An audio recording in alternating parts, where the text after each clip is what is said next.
As-tu déjà croisé quelqu'un qui sans parler semble tout comprendre? Quelqu'un dont la seule présence éclaire ton silence? C'est l'histoire de Silan, un homme sans maison, sans bagage, mais pas sans lumière. On l'appelait Silan. Il n'avait ni abri, ni compagnon, ni destination. Il marchait de village en village, toujours en silence. Certains disaient qu'il était un sage, d'autres qu'il était un fou.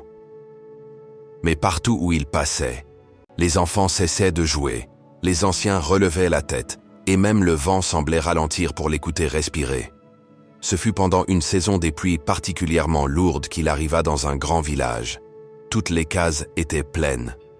Les familles avaient déjà accueilli d'autres voyageurs. Il ne restait plus de place. Silan demanda simplement « Où puis-je passer la nuit ?» Un silence tomba. Personne n'osait lui dire non, mais personne ne voulait lui ouvrir sa porte. Jusqu'à ce qu'une voix de femme s'élève, douce mais un peu tremblante. « Tu peux dormir chez moi, si tu n'as pas peur. » C'était Nara. Tout le monde la connaissait. Elle vivait seule. Et les hommes disaient souvent qu'elle recevait des visiteurs la nuit. Les regards se tournèrent vers Silan.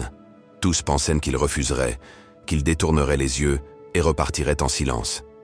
Mais il répondit simplement « Merci. Ce soir, je dors chez toi. » Et le village murmura « Il a perdu la tête.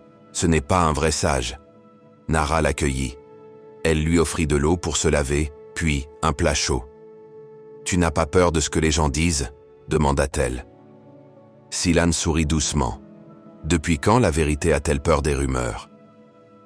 Elle rit, mais son rire tremblait.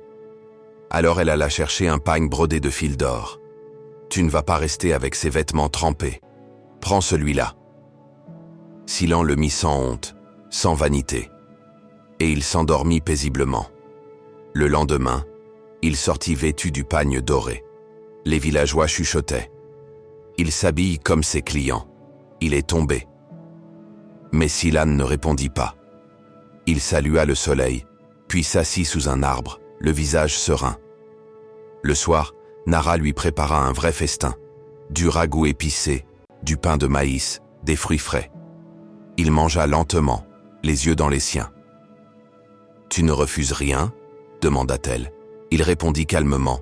« Pourquoi refuser la générosité quand elle est donnée avec sincérité ?»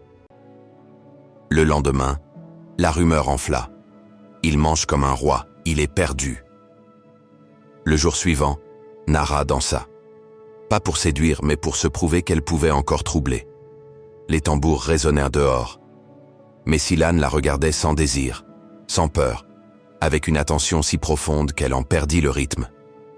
Essoufflée, elle demanda « Pourquoi restes-tu? Tu ne veux rien de moi? Tu ne me juges pas ?» Il répondit doucement « Tu me donnes ce que tu crois être. Mais moi, je reste pour ce que tu es. » Le jour d'après, ils ne sortirent pas. Et dehors, les murmures devinrent certitude. Le sage est tombé. Il est devenu comme elle. Mais à l'intérieur, il n'y avait ni faute, ni désir. Juste deux âmes qui se parlaient pour la première fois. Nara ne riait plus. Elle écoutait. Et Silan lui parlait de la vie, de la paix, du silence. Quand la pluie cessa, ils sortirent ensemble. Les regards étaient lourds.